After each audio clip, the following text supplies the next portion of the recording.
You're listening to Affected by Altitude, a Colorado Rockies podcast for and by Rockies fans on Rocky Mountain Rooftop. Thank you for joining us as we discuss all things baseball and Colorado Rockies.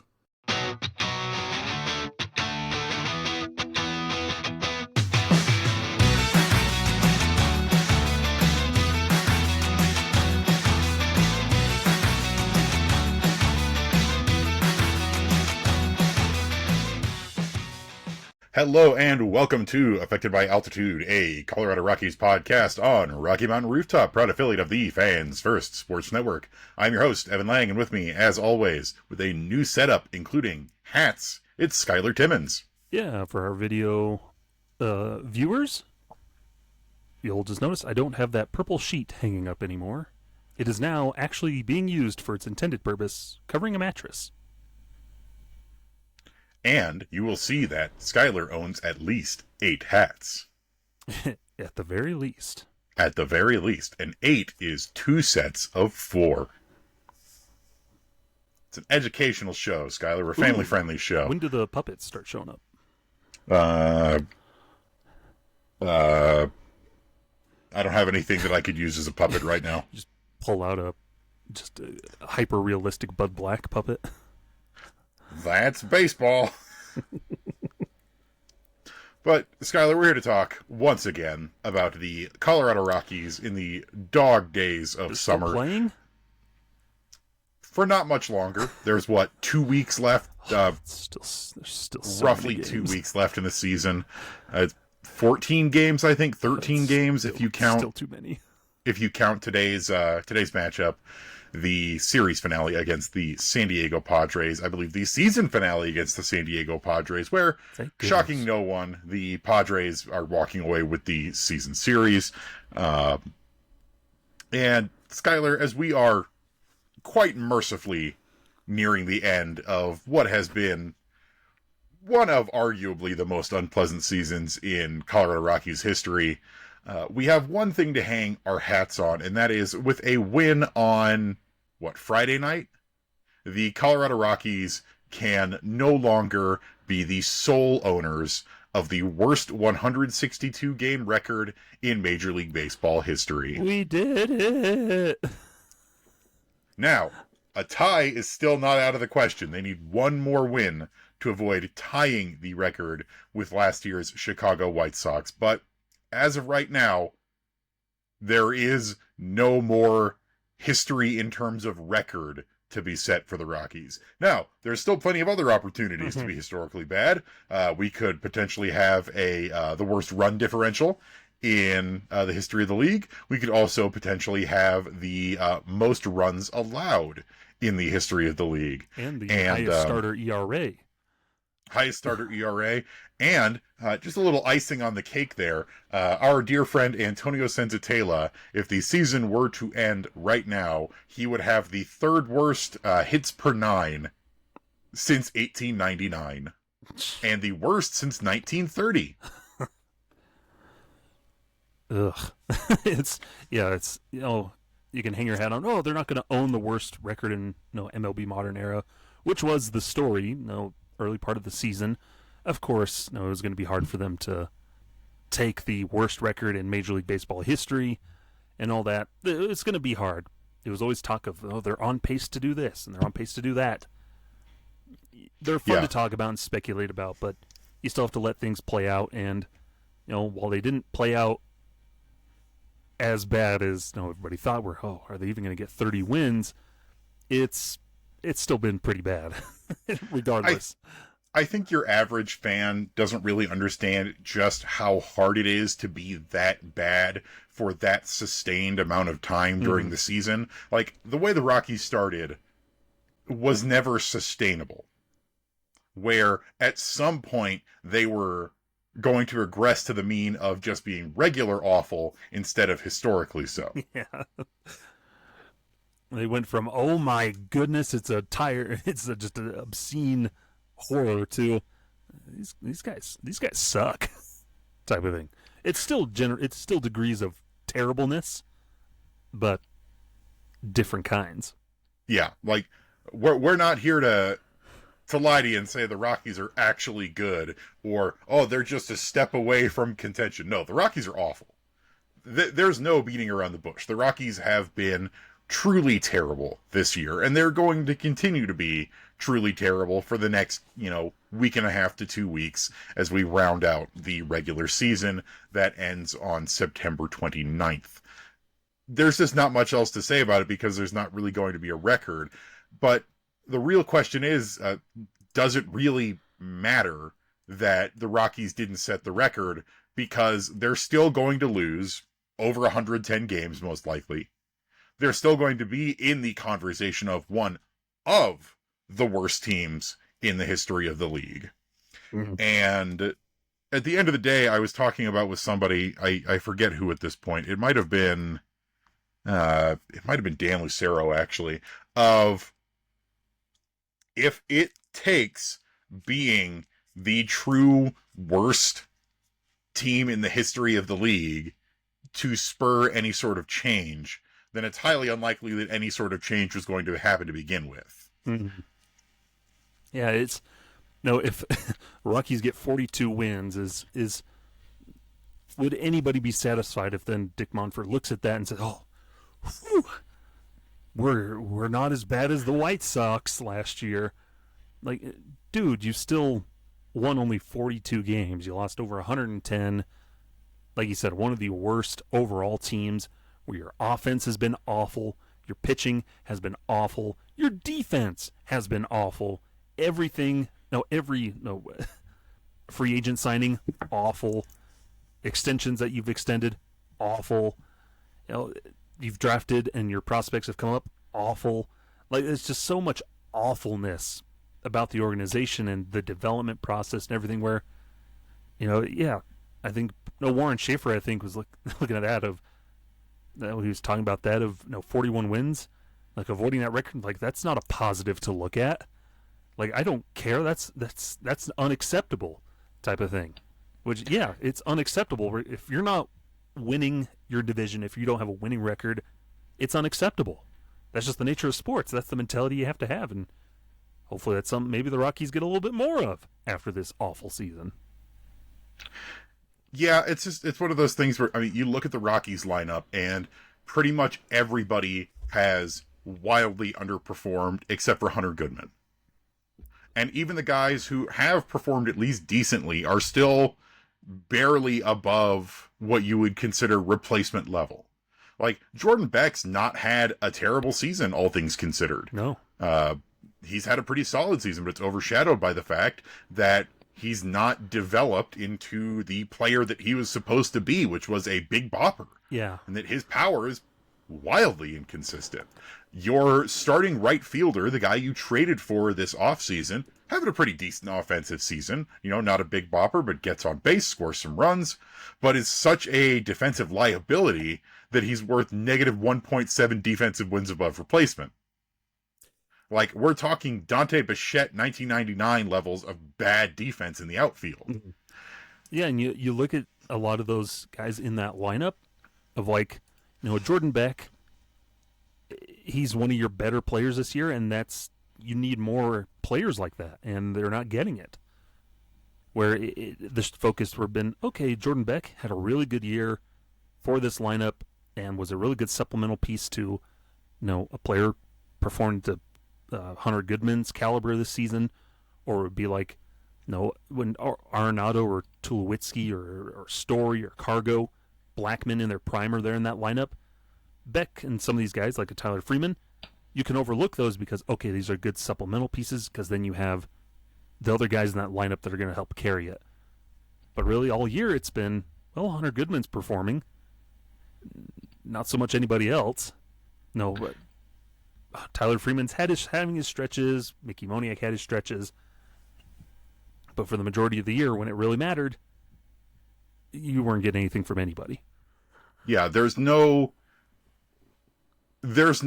other issue is that there's no really, I'm trying to think of the best way to phrase this, there's not really a core. Yeah. Like, the whole point of a season like this is trying to identify who your core is to build on for the future. And so far, we've got Hunter Goodman is pretty good, and Jordan Beck is solid, and that's about it.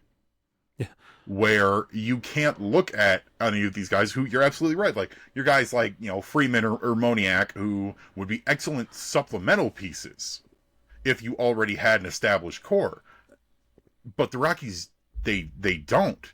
And, it's worth pointing out, I think, that the Rockies haven't had a guy that's been really a true superstar in 5-6 years. I mean, the last time they had a player with more than 5 wins above replacement per Baseball Reference was 2019, when Nolan and Trevor Story were still here. Yeah. And you can look at some of these guys on this roster and go, okay, that's a start. But overall, there's just not a lot of, for me, seeing what are we building on? Yeah. Yeah. Because for next season, you've got Hunter Goodman, who he's got to be able to repeat this. Yeah. And you've got Ezekiel Tovar, who is still very young, but still needs a lot of work, especially when it comes to his plate appearances. And you can give Tovar a little bit of grace because he spent so much of the year hurt. But at the same time, we're still not really seeing what we want from him as what is supposed to be a foundational piece of the Rockies moving forward.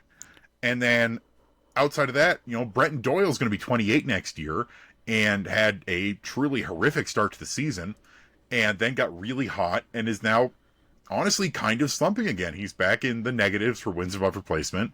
He's not hitting as well as he was in August. And right now it's even harder to measure, I think, because as we're in this final stretch, you can really feel a sort of malaise on this team of, we are playing for nothing. We're not even particularly able to play for spoilers. The season is almost over. It's been a truly terrible season. Yeah. And it's not like they're not trying, but it's definitely more of a, I think we're ready to be done for the year kind of feeling. And I can't blame them for that. We both feel that way. I'm ready to be done for the year. We're specifically recording during the game itself just so we don't have to watch it, among other things. Yeah, and you're spot on with what is the core? What is the future of this team? We don't know, because part of that with this year was, okay, you're going to have your rookies come up, but none of the rookies have really hit either. Warming Bernabel, he's not really in the long-term plans for your solution at first base. He's a guy who's just playing well, gets put in there, and has really hot to start the year, or start his big league career, wins Player of the Week, immediately slumps off, and then he's currently on the injured list with a concussion.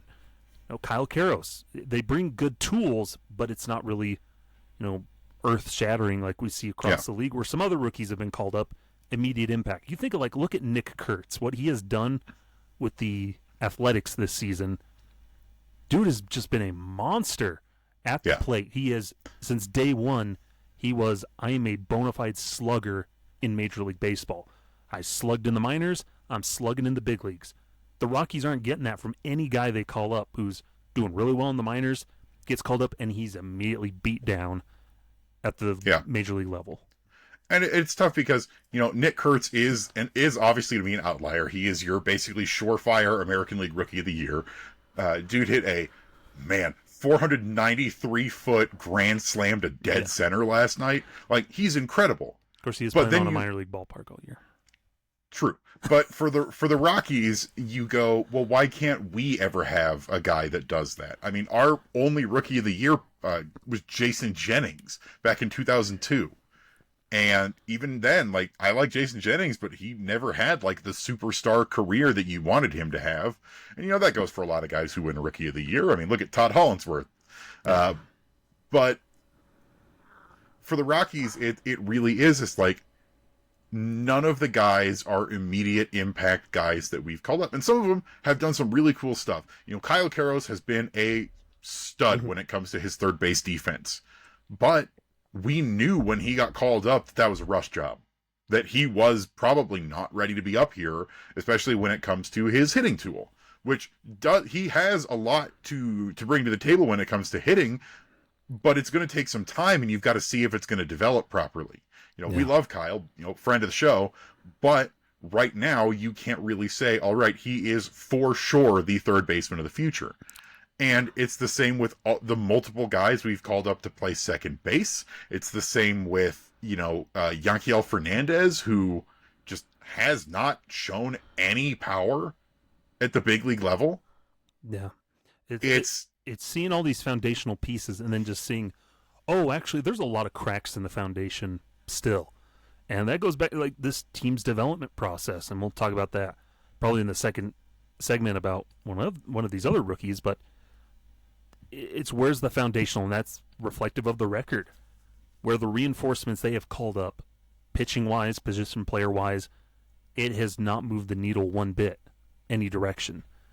Where you see around the league, and teams will call up a guy. Maybe it's not your Roman Anthony's, your Nick Kurtz's, but there's other guys that have been called up, these rookies, and they have an impact. And they make a big difference for their teams. And the Rockies just aren't, and guys that they can rally on, okay, good foundational piece, he can take the next step the next year. It's hard to pinpoint that with the Rockies of, okay, who's it going to be? We thought it was going to be Michael Toglia. Well, he's not here, and that'll be another conversation that we aren't going to have. And so there's so many questions about that foundation and who's going to be part of this moving forward. Who's going to take this record that they had this year and use that to fuel them to improve for next year? Who can the Rockies rally behind and say, okay, this guy's a big part of the future? We don't know. Prospects get called up, they don't do anything, and then they kind of falter out while they're in the minors. So I don't know. There's so many more questions for this team that seemed like they were on a path, and then this year has just tanked it's disillusioned everything. Yeah. It's gotten rid of the fog and mirrors. Just for position players, there's like 5 or more guys this year that coming into the season, we were like, these are potential foundational pieces. We want to see them called up. We think they're going to do well. And we don't know anymore. And, what was the core coming into this year? What was going to be our core, 4 or 5 guys? Yeah, for the future. Veen, Romo. Yeah, I was thinking Amador.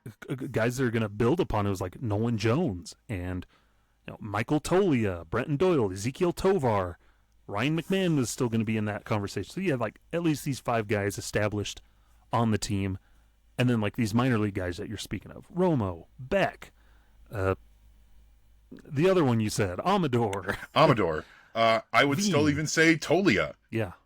Because it was for Toglia, it was, all right, you came on at the end of last year, now you got to do it again. And he didn't. Yeah. And it's just, we end the season with more question marks than we had when it started. Yeah. And that's what losing 114 plus games is going to do to you. And this offseason's going to bring so many more questions that are going to go unanswered. And I don't really see them doing much of anything to improve upon this because we just know how the team operates. But there's going to be a lot of maybe hopefully internal reflection, looking at the front office and figuring out what they want to do and some reorganization after the season, which that's the time that you're going to have to do it because it's hard to do it here this late in the season, but there's a lot they got to do, man. Yeah. And people with far more connections than you or I have, Skyler, do at least think there will be some change coming. But even then, who knows how much it's going to be? I mean, Patrick Saunders does believe that at the end of the day, we're going to see Bill Schmidt either reassigned or fired. Probably reassigned. But there's so much more to do after that. And we have no idea what the Rockies are going to do because they've not said a darn thing. The most that we have gotten from this organization, from this front office, is the occasional talking point from Bill Schmidt. Dick Monfort's spoken maybe twice since Bud Black was fired. And that's about it. They're so secretive. We have no idea what's going to happen. And I think that's part of the problem that we've discussed before is it would feel a lot better if you could at least assume that there was a plan. Yeah. And as the season has clearly shown, there ain't no plan. And if there was, it was written on a soggy napkin. And they accidentally threw that napkin away. Bill Schmidt, was sweating and just kind of rubbed on his forehead. And, uh-oh. Or it was either that or like Dick Monfort like wrote it on his palm and then just got sweaty or went and washed his hands. Oh no. Yeah, it's just a thing, and we'll keep looking into it and seeing what's happened. But for now, just rough end to a rough season. We're just waiting for it to be over, and hoping against our better judgment that something's actually going to be different next year. Just keep watching the skies. Skies. But that's going to do it here for our first little segment. We're going to take a quick break, and when we come back, we'll keep talking the Rocks. So don't go anywhere. We'll be right back. Welcome back to Affected by Altitude. I'm Evan, that's Skyler. And Skyler, as part of this rough end to the Rockies season, we got a little bit more bad news to have to deal with, and that is the season for rookie right-handed pitcher Chase Dollander is over. Had a few stints on the injured list this season, and now he is on the season-ending injured list with a patellar tendon strain. He came out of his last start, and he was actually doing pretty well in his last start, but he had some knee discomfort on his plant leg and ended up, coming out of the game and is now shut down for the year. And ultimately, it was not the season that we were hoping for the guy who is supposed to be the next big thing for this organization's pitching staff. And that kind of ties into one of the big things. In a way, he was, Evan, and then in another big way, he wasn't, because he was two different pitchers for the Rockies this year, as is often the case for a lot of guys. But sometimes it kind of evens out. It did not even out for him this year, where for a guy who's going to have to pitch half of his games at Coors Field, he absolutely hated Coors Field. It was not kind to him. But then on the road, we saw the guy that was worth a number 9 overall pick this season. But yeah, he tale of two different pitchers, and one half of his work looked much better than the other half. Yeah. So overall, Chase Dollander finishes his season with a 2-12 record, a winning percentage of .143. But when you're surrounded by not a great foundation, there's not a ton to work with. What we're instead looking at is through 21 starts, he had a 6.52 ERA. That's over 98 total innings. He gave up 18 home runs. He walked 49 to 82 strikeouts. He hit 6 batters. ERA plus of 75. FIP of 5.54, and a WHIP of 1.551. Not the best, though, of course, the FIP indicates that he was pitching better than his ERA would indicate. Ever so slightly. But you look at his numbers per StatCast, and you look at his home and road splits, and it doesn't paint a pretty picture, especially, like you said, at Coors Field, where in 11 starts, he had a 9.98 ERA. A WHIP of almost 2. He was only striking out 6.8 batters per 9. 12 home runs, 25 walks, 35 strikeouts. Not pretty. But then you look at his road splits and go, well, that looks so much better. Why couldn't we have more of that? Coors Field is hard to pitch at, but it would have been nice to see more of that at Coors Field, where, he had an ERA of 3.46 over 10 starts, strikeouts per 9 of 8.1, a WHIP of 1.173. If you look at, how hitters were hitting against him, here is the batting line against him at Coors Field. 337, 417, 577. That is unsightly. But then you look at his road splits, and opposing hitters are going 200, 297, 324. That's really solid. Mm-hmm. And ultimately, I think it shakes down to his pitch mix was a little all over the place. His command, his consistency, his efficiency just nothing really working where he's got a top percentile fastball velocity, but his fastball run value is among the worst in the league.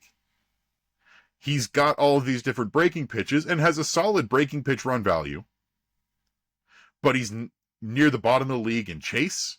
He's very mediocre when it comes to K rate and whiff rate. He's got a terrible walk rate. He's giving up barrels all the time. Like, it wasn't really working. Yeah. And he's relying on this big looping curveball that is not going to play at Coors Field. We know curveballs aren't going to play on Coors Field. And you combine that with a four-seam fastball that, if you look at the heat map for where he's locating that fastball, it's mostly middle, where it's getting obliterated. Yeah. And honestly, it's something we saw in the minors, where his command was not great in the minors either. He was getting by just, doing well against minor league hitters, whiffing it past him. And the big league level, you can't do that. You can't rely on that. Yep, it's a useful tool. It's good to have in his back pocket, which he did plenty when he could dial up to 98, 99 on a fastball. Great. But we're just seeing that inexperience and, perhaps the Rockies' inability to develop pitching and really formulate the right plan for him. And I don't know whether it's hard to point to what it was at Coors Field specifically, because a curveball can work at Coors Field, but that's predicated on your ability to command other pitches, your fastball, your other secondaries, a changeup, a slider, other stuff. He wasn't, when you didn't even have command of his fastball often, and then it just takes everything out, and then you're just going up there. And honestly, I'm sure the confidence got battered quite a bit, especially at Coors Field. There's something maybe more comfortable away from Coors, but it could be an aspect, Evan, and me speculating, where it's just the daunting, he got too much in his head about the environment of Coors Field and everything. I feel like it gets overwhelming for young pitchers especially, and guys with a lot of pedigree and pressure, where honestly it's Dollander was beating himself a lot of the time at Coors Field, and it shows in the numbers. So many walks, couldn't command anything, didn't feel good, and so it's just getting beat down in his home ballpark. I think it can just continue to drag on him. And just watching him, you could see in the body language just how frustrated he was to pitch at Coors Field. And then those frustrations would then carry on to the road in starts. And he couldn't get deep into games. He's walking a bunch of guys. Can't locate his fastball. And so there's so many factors that just kind of all mesh together for the worst case scenario for him. I think a pretty good way to see that you can tell how frustrated he is was after his start against the Giants. He gave up that home run, and it wasn't a great start. He was much more efficient, but he gave up a lot of hard contact, gave up a big chunk of runs. Is in the clubhouse afterwards. The media is talking to him, and they're trying to ask him pretty basic questions. What went wrong here? What are your thoughts about this at bat? This bat? And he pushed back on everything no, I did fine. This was fine. I think I pitched really well tonight. All this stuff of it felt more like he was saying that to himself than he was saying that to the media, because we can all tell that no, he did not pitch fine that night. He really didn't have a particularly good outing, left some meatballs hung in over the plate like his habit, and they got punished. And at the end of the day, it ended up being another difficult start to forget at Coors Field. But you've got this young man who he's young. He's 23? Yeah. He'll be 24 next year, who rushed through the minors after being pretty successful in college, pretty successful at most levels of the minors, and is up here with Colorado and is not succeeding. Yeah. And the question is, does this team even have the ability to help him succeed? Yeah, because it's hard to figure out, because as we've seen, they've struggled at developing pitchers. And I think the big thing for Dollander is that he's still in that mentality of he's a thrower. Chase Dollander is not a pitcher yet.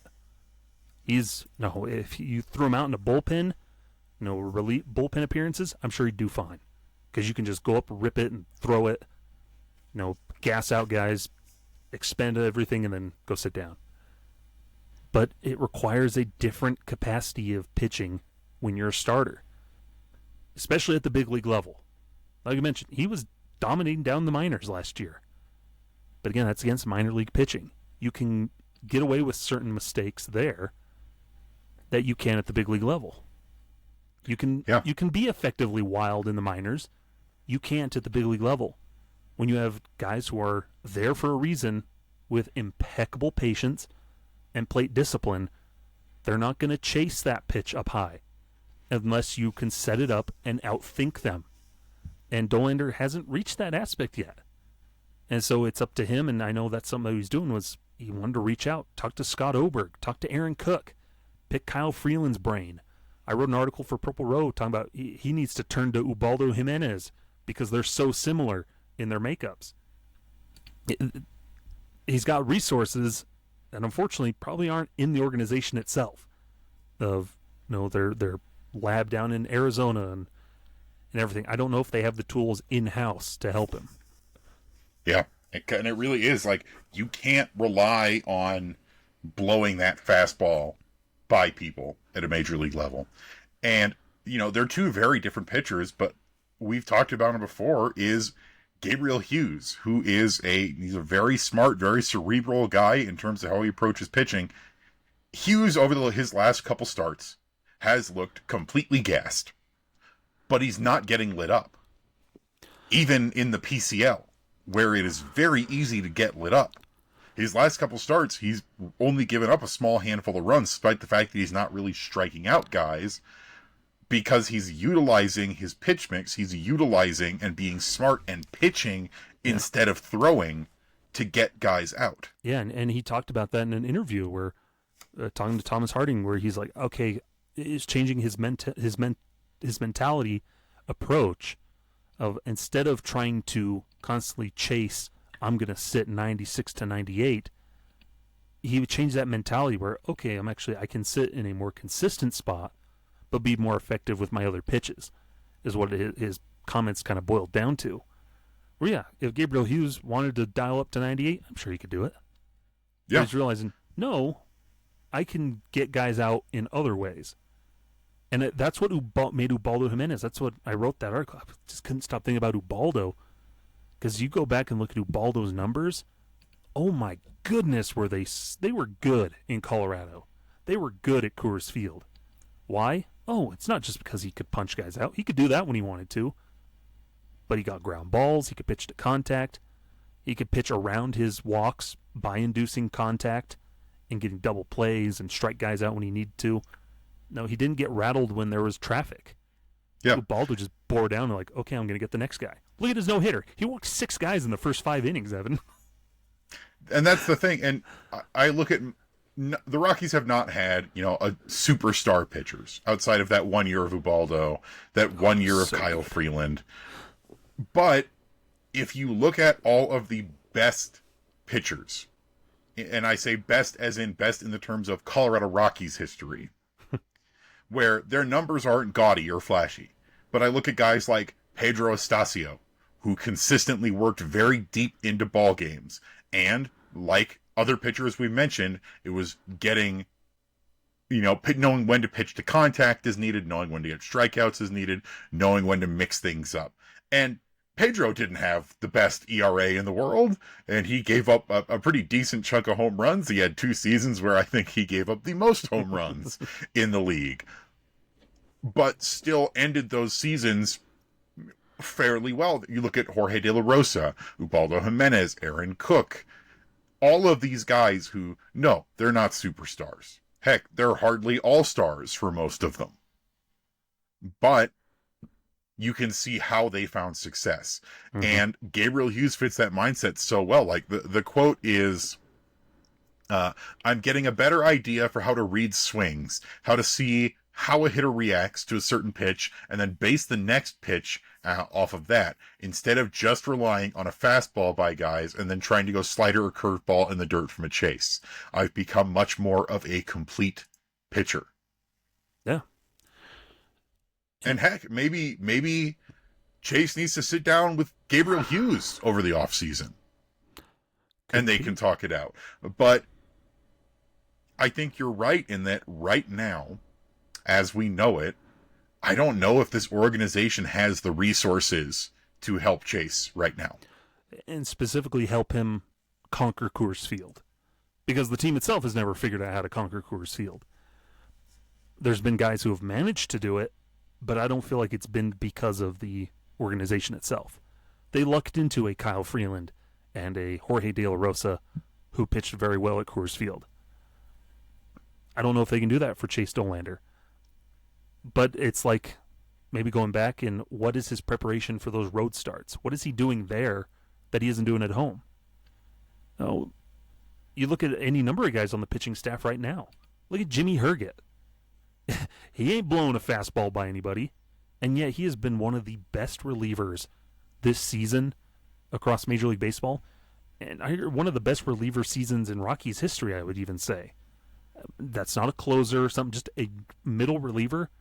Jimmy Herget has been incredible. And why? Because he has a good pitch mix, can control his pitches, and can outthink the guy at the plate.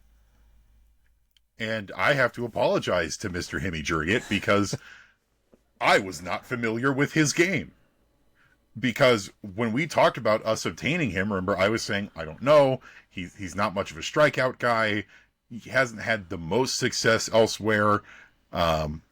Limited sample size, of course. I don't know if this is going to work. And it's worked.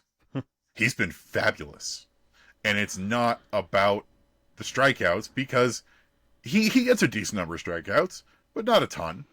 But he's making it work. Yeah. He's trying different things. He's mixing things up. He utilizes all of the tools in his bag, all of his pitches, his delivery style, everything to come together and put together what has been a really, really good season. And it's one of those things where I think you can look at it and go, maybe this isn't just a flash in the pan. Because how many times have we had, especially in Rockies history, the one guy come out with an incredible season and then it's a fluke? Yeah. Is that Herget has had similar seasons. 2022 with the Angels, 2020 with the Rangers. And this year is the most he's ever pitched, and he's continued to put it together and look really good. Yeah. And it's like why you keep a guy like him around, and he can be a resource that should have been trying to work with Chase Dollander. There's a lot of things that are available to Chase to try and do. But I think it kind of boils down to he's got to learn to pitch instead of just throwing.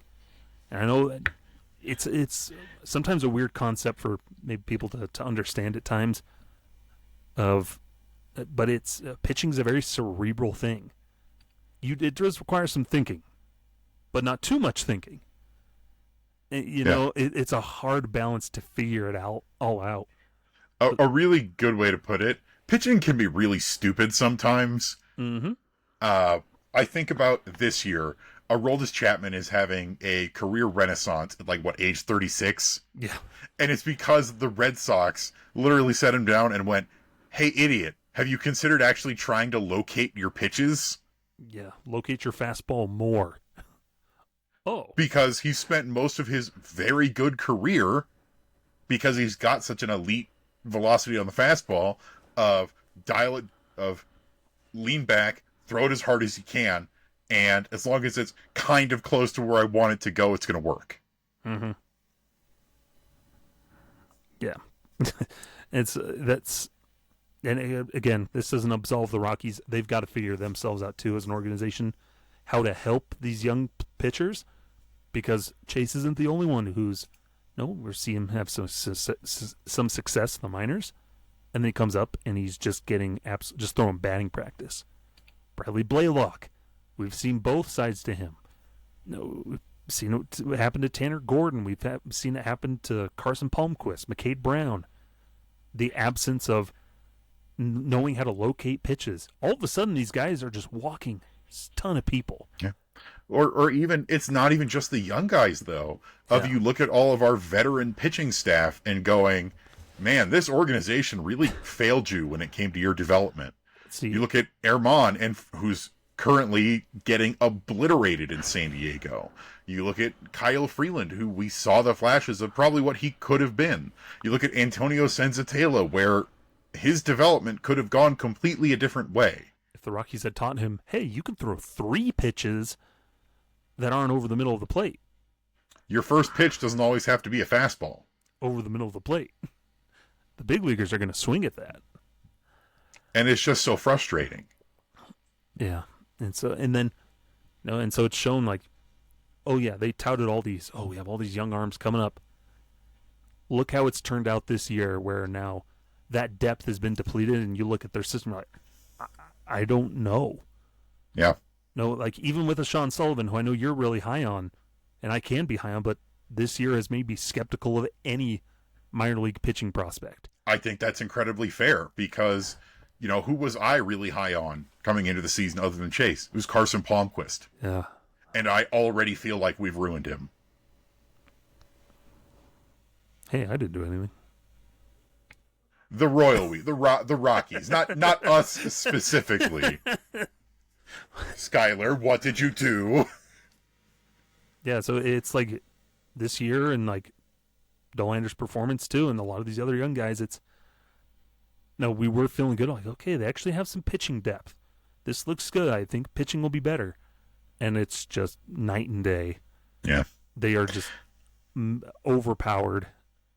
It's really weird that I am, for once, actually kind of less worried about the bullpen. Where a lot of the young guys we've called up to the bullpen, yes, they've had their trials and tribulations, but we've seen them do some interesting things and sort of set a foundation. Like, I was talking about, and we're going a little long here, but I'll wrap this up pretty quickly. I was talking last night about Ryan Rawlson, who has had a pretty hard season, but you see flashes of improvement in him, and then you look and you think, this is actually the first real normal full season he's had pretty much ever. Hasn't really had a full season since 2019. Back when he was a starter.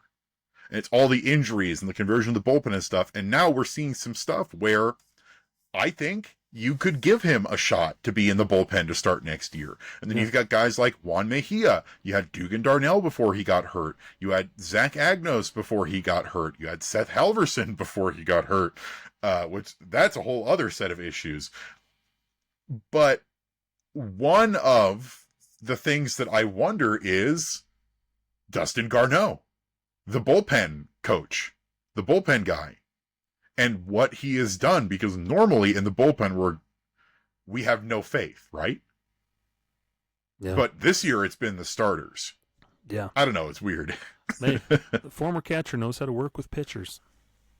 And the game planning, and I would love to sit down and talk to Dustin and just pick his brain about working in that bullpen, what he was trying to do all year and what helped them be so successful. Well, maybe that's something we can try and arrange this off season as one of the many things we need to figure out content for. Hey. But yeah, tough year for Chase Dollander. Here's hoping he comes back healthy and ready to come back. I saw someone on the comments of Purple Rose say come back with a knife in his teeth and ready to rock.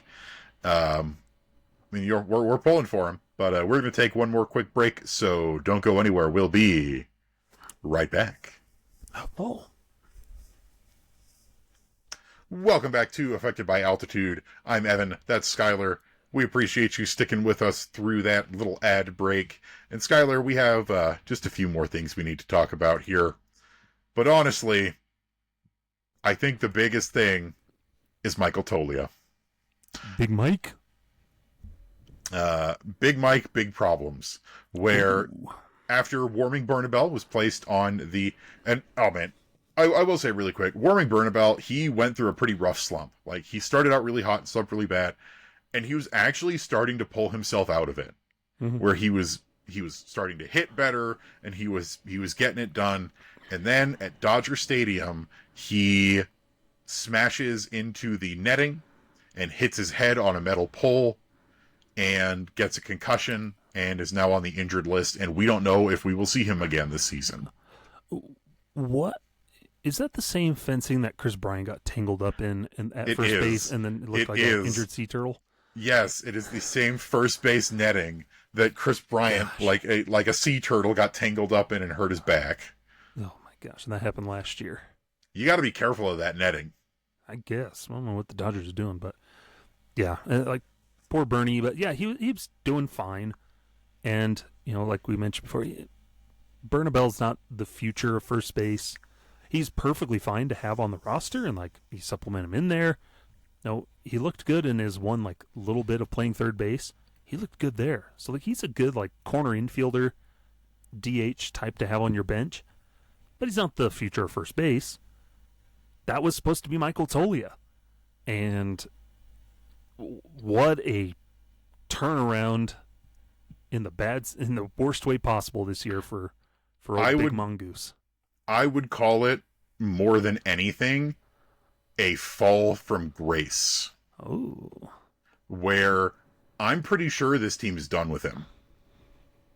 Like, after Bernabel got hurt, they called him up, and he lasted 8 plate appearances before they optioned him again, in which he struck out in 6 of those 8 plate appearances and optioned him again. And he's been hitting great down in Albuquerque, but that's never been the question. Yeah. We know that Michael Toglia has been able to hit well in AAA. But the whole point of this season was you need to show that you can translate that to the big league level. And we thought he had done that last year, where he ended the season incredibly strong. Drew lots of walks, hit lots of dingers, looked great. Finally, we have a first baseman, we said. Mm-hmm. And now we don't. Yeah. And it's been a brutal, like, we thought it couldn't get worse for him. He tacked on a couple more negative points to his WAR while he was up here for a few days. Yeah. Like, he went from negative 1.5 to negative 1.7 in 8 plate appearances. Yeah, and this is the stark contrast. So he's played 36 games entering Sunday in AAA. So in 36 games, he's hitting .336, .412 on base, .627 slugging. He has 9 home runs in 153 plate appearances. By contrast, he has 11 home runs in 337 over 80 plate appearances over 88 games with the Rockies this year. So, where he's hitting a .190 at the big league level. He has 39 strikeouts, 18 walks, 33. He has more RBIs in AAA in 36 games than he does in 88 games with the Rockies this year. And you look at his on-base percentage of what made him so successful in 2024 at the end. He was drawing walks and he was still getting on base, even if he struck out a lot. Because he did. He struck out a ton last year. He was equally all 3 true outcomes. He was hitting the ball hard, he was drawing walks, and then he was striking out. He had an on-base percentage of .311. This year, he has an on-base percentage of .258. That is staggeringly bad, with 132 strikeouts. He was on pace before the first time they optioned him to set the strikeout record. And that's only in like 30 fewer games than he played last year. Mm-hmm. He looked bad. And it's so frustrating because you've seen all of these opportunities that he's been given. You cannot say that the Rockies did not give Michael Toglia his fair shake. Yeah. No, he earned it last year when he showed up back up in June after getting called up, made first base his position. When Bryant was injured, Montero was struggling. He made it his own and hit 21 home runs from June to the end of the season. Impeccable defense at first base. Just everything was going well and improving. Like, okay, he's figured it out. He is the future. He is finally the answer at first base. And like, I'm the poor sucker that has covered him in over at Purple Row in our ranking the Rockies and state of the position the last couple of years. I've written about Michael Toglia. and I've like followed him a ton, trying to figure out, like, come on, man, like figure this out. And I don't know what's happened. I don't know whether it's just been a stubbornness to change and change his approach. I don't know what it is. It's hard to figure out sometimes, and it's just not working for him at the big league level. In AAA, he's having his best minor league season ever. One of his best minor league seasons ever in just that short amount of time. But it's just not translating. The gulf is so big that he can't cross it. There have always been murmurings that Toglia has been very stubborn when it comes to taking advice, taking coaching, and making changes. And we've seen this a few different times. We saw earlier in the season where it was Bud Black saying he needs to dial back the aggression a bit and, take some pitches. And Michael Toglia's response to that was, you should strike out less, but don't get too cute with it. Of like, I don't want to change my approach. I want to keep being aggressive because that's what's made me successful over my minor league career and my college career. Yeah. Yeah, so I don't know. There's so many factors. And it like you said, they've kind of run out of patience with him. And I can't say I blame them. Yeah. And it's tough because we like Michael Toglia. And we have been singing his praises and rooting for him since he made his debut on this show. Of seeing, here is a guy. He's got his glove work's got the endorsement of Todd Helton. His bat in the minors is so great. We could have a big bopping franchise first baseman for the first time in forever. And it's just all fallen apart this year. His defense has been bad. His offense has been bad. And at this point, you wonder if he's even still with the organization next year. Yeah. Because he's got no more options left. We burned his final option this year. Yeah. It's one of those things of, well, kind of hold on to him and then try to dangle him around in a trade. Because otherwise then, he's going to be non-tendered or dropped to waivers. And that'll be the end of it. And perhaps a change of scenery with a different organization could help him, because we've seen what he can do. He's an impact bat for a team, looking for some power. 25 home runs last year. He had 11 this year. Like, okay, that's awesome. But when he hits the ball, he hits it so hard, and it's so awesome, and you get so excited. Yeah, but he's just not hitting the ball. And that's the problem. When a guy's main tool is how he hits a ball, like how hard he can hit a ball, but his greatest weakness is that he can't hit the ball, you got a problem. Yeah, it's kind of redundant and not making any progress. That's been the big thing with Hunter Goodman this year compared to his last few seasons. Of Hunter Goodman, like Michael Toglia, his big thing has been he hit ball very hard. Yes. Ball go far, go boom.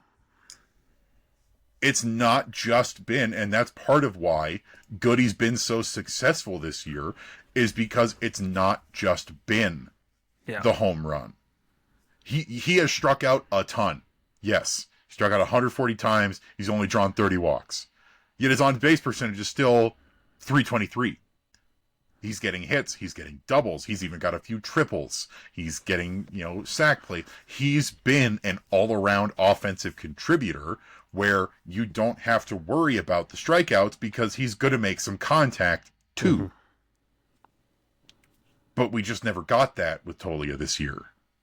Yeah, and so it's left his future well up in the air. I think the door is open. Bags might be getting packed. And it's unfortunate. And real quick, Evan, while we touch on him here, of who do they call up to replace him for however long it is, maybe through the end of the season? But old Blaine Crim. Yeah, Blaine Crim, who has been the epitome of a quadruple A player, excellent hitter in AAA throughout his entire career. With AAA Round Rock and the Rangers organization, they let him go because they needed to clear a 40-man spot for someone returning from injury. It wasn't necessarily that they didn't like the guy, but 28 years old and most of his best years are in AAA. And you call him up for the Rockies, and he's already made, I feel like, more of a contribution than Toglia did this year. Yeah, and like he played well down in Albuquerque, for the month of August. Solid numbers, and he only had 11 plate appearances at the big league level with the Rangers when they finally gave him a chance. I saw an article from Thomas Harden talking about it, like the journey that Krim has had, and just grinding it out. Definition of a guy who's saw like when he got drafted, he was still trying to get out of it because he just wanted to go work with his dad's trucking business, and then his wife and family are like, no, you can't quit. So they didn't let him, and no, he continues on, and finally it pays off, and makes his big league debut this year. Doesn't last very long. Rockies claim him, and a good, solid performance down in AAA, showing off some home runs, his power. Well, I think he was DHing a lot, but then he comes up to the Rockies, gets that opportunity, and boy, did he make the most of it.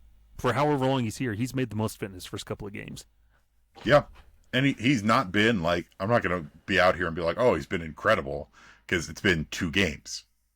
But he's got a home run. He has, 5 ribbies already. Yeah, make an impact. He's only struck out twice in 8 at-bats. Like, you have, in the same amount of plate appearances now, you had Michael Toglia strike out 6 times. 3, I'm not good at math. Numbers are hard. Strike out 3 times as many times as many strikeouts. Michael Toglia struck out more. More strikeouts, same amount of time. Bad. And, Blaine Krim is not a piece of the future to say. He's 45 years old, going on 29. But you know what? Maybe he could be just a placeholder until Charlie Condon is ready, or if Warming Bernabel comes back and reclaims the position while we wait for Condon. Ultimately, right now, we're waiting for Charlie Condon for first base. Yeah, and he's not too far off. He'll be had a good, solid year, really turned it up in Double-A, and then he's going to go be in the Arizona Fall League, so he's not too far off, it would seem. But yeah, Krim is making the most. That 3-run homer puts the Rockies ahead, snaps a 41-inning scoreless streak for the Rockies at Petco, leads them to a win, their first win at Petco in a long while. Comes in and makes an immediate impact. And that's what you want from a guy. And that's awesome that his first career hit is a 3-run homer to put the team ahead and is the difference maker, gives them the lead. That's awesome. And couldn't be happier for him. That's awesome. And seeing what his story was and how far he's come as a grinder, journeyman in the minors, it's awesome. You'd love to see that kind of stuff. Yeah, and we've grumbled with this team and their love of grinders and guys with that lunch pail mindset, the hard workers, your Kyle Farmers, your Orlando Arcias.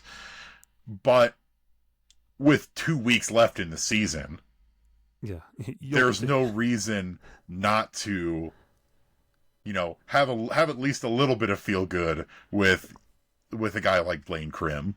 Yeah, like him and Dugan Darnell, just awesome stories, and they come up and then have an immediate impact with the big league team. Now I can't wait for Krim to have to get hip surgery next week. Oh man, the amount of lower body injuries that we've dealt with this year, especially hips and knees have been rough. But good on Krim, and Toglia, who knows? We'll probably talk about him again in the offseason if we hear any news. But we like the guy, still do. But if he's still with the team next season, if he hasn't been traded, non-tendered, anything like that, he's got a battle ahead of him, because it really feels to me like his standing with the organization is pretty low right now. That they are out of patience and he is out of time. Yeah. Who knows? Yeah, that 40-man roster spot is not guaranteed anymore. Who knows? Yeah, we'll have to wait and see. But that's going to do it here for us on Affected by Altitude, I think, for this week. Don't look at the box score for the Rockies game so far. It's just going to make you sad.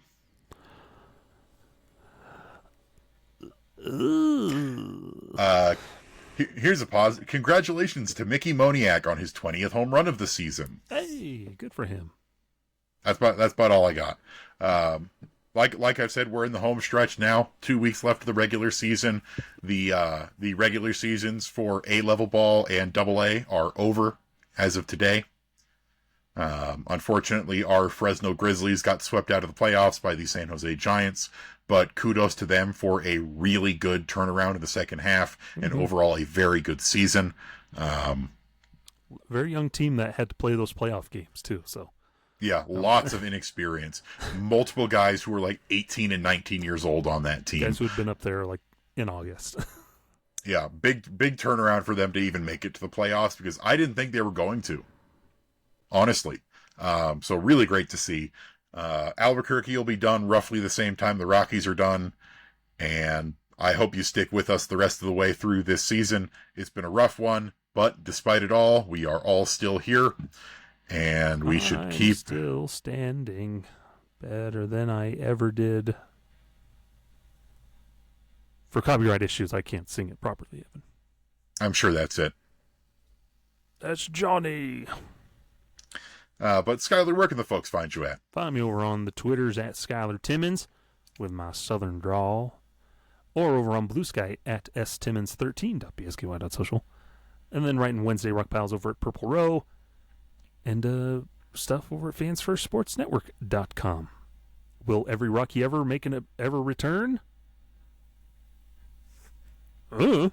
Maybe. Hopefully. I'm trying to figure out how I can. Because my brother's busy. How dare he? He's a busy fella. Well, gee, Skyler, it's not like you have somebody else you could ask who's fairly knowledgeable about the Rockies in the past. I'd be too close to affected by altitude. Is it? I love talking about some guys. Last night we asked Thomas Harding who his favorite just random Rocky that you don't really remember played for. I offered him Brooks Kieschnick, and he responded with Chimera Barty, who had 15 at bats, I think, in 2011 or something like that. He played 12 games in 2001 with the Rockies. 2001. I knew it had zeros and ones in it. 19 plate appearances, 1 RBI, no hits, 2 walks, 5 strikeouts. Unfortunately passed away pretty young a couple of years ago while he was starting a pretty promising looking coaching career. But yeah, who knows what kind of stuff we'll do for the off season. But we can assure you that we will still be here. Maybe we should figure out how we can get people included in the Affected by Altitude Awards. Maybe. You can find me over on Blue Sky at evanlang27.bsky.social. I would love to hear from you. Catch me writing my weekly rock piles over on Purple Row, as well as the weekly Pebble Report, which is about to wrap up for the regular season, because there's no Pebbles to write about if they're not playing. You can also remember that you can find... Let's try that again. Remember that you can always find Rocky Mountain Rooftop on all of your favorite podcasting platforms of choice. Apple Podcasts, Spotify, iHeartRadio. If it carries podcasts, we are probably available on it. You can also find the video version of the show on YouTube. Remember that you can find Rocky Mountain Rooftop on all of your favorite social media platforms of choice. At Rocky Mountain Rooftop. That's at ROCKYMTN Rooftop. Should we try to print vinyls and send out episodes out on vinyl records? That sounds expensive. Put it on the merch store. How about we compress the audio enough to fit on a floppy disk? There you go. How do we get this file size down to 3 megabytes? We put it on multiple floppy disks and send them a whole package. So then they're having to swap them out. Will be those guys downtown that try and get you to buy their CD. Mm-hmm. Hey, you want to listen to a baseball podcast? We'll get an episode to run on your original Game Boy Color. Now available on Nintendo 64. It's affected by altitude. Just cartridge. Good times. Alrighty, well, that's going to do it here for us this week on Affected by Altitude. Thank you so much for listening. Skyler, how about you hit him with it and we'll get on out of here. Farewell. Snap time. This has been Affected by Altitude, a Colorado Rockies podcast with Rocky Mountain Rooftop, a proud affiliate of the Fans First Sports Network. Catch new episodes every Monday on wherever you get your favorite podcasts. Be sure to follow us on YouTube as well for video versions of the show.